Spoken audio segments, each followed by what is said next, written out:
Кадерлі достар, дорогие друзья, честно скажу, одно из самых непростых поздравлений с Новым годом. Все мы ждем радости, и это самый главный для нас, наверное, для наших семей праздник. Но год-то был очень непростой. И этот год был годом для нас всех очень тяжелых испытаний. И сегодня я хочу сказать, что мы с вами вместе их прошли. Наша республика показала прежде всего запас огромной человеческой прочности. Кстати, именно поэтому мы прошли с наименьшими потерями и были одними из самых успешных в нашей стране по борьбе с коронавирусной инфекцией. Почему это получилось? Почему это так? Потому что каждый из жителей Башкортостана проявил самые свои лучшие качества и самые нужные в это время, такие как сострадание и взаимопомощь. Мы много за это время увидели, мы многое за это время поняли. Я лично увидел, как совсем небогатые люди отдавали свои деньги, время, чтобы помочь тем, кто в этом очень остро нуждается. Я видел чиновников, которые работали волонтерами, которые бежали и сдавали плазму для того, чтобы помочь совсем неизвестным им людям, спасти свою жизнь. Я видел уже состоявшихся, вполне богатых бизнесменов, которые на очень дорогих машинах просто развозили продукты пожилым людям, врачам, многодетным семьям.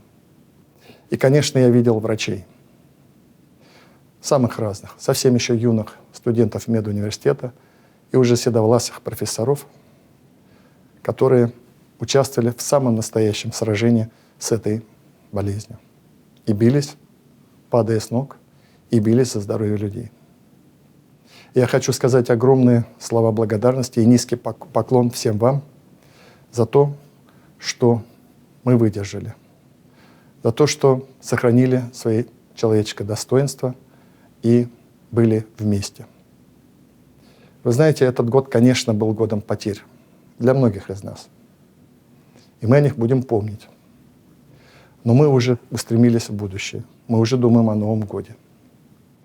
И мы смотрим на 2021 год с верой и надеждой.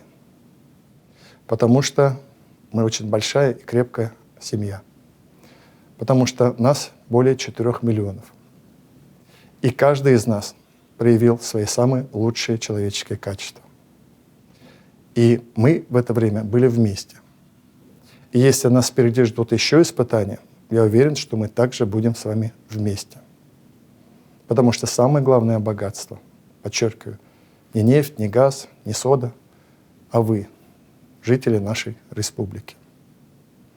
Наверное, вы помните, пару лет назад мы приняли для себя девиз «Мы своих не бросаем».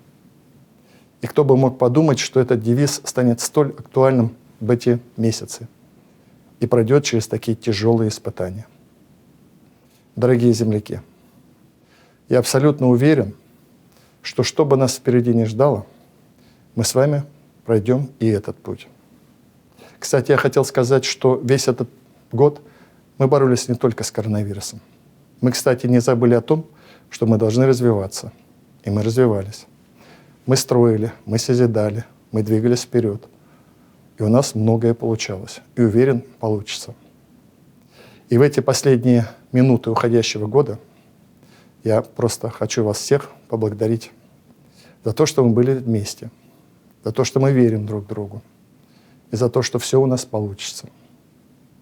Дорогие земляки, желаю вам всем крепкого здоровья, благополучия. И еще раз говорю вам огромное спасибо. Яңа ел менен, дорогие друзья, с Новым годом, достар!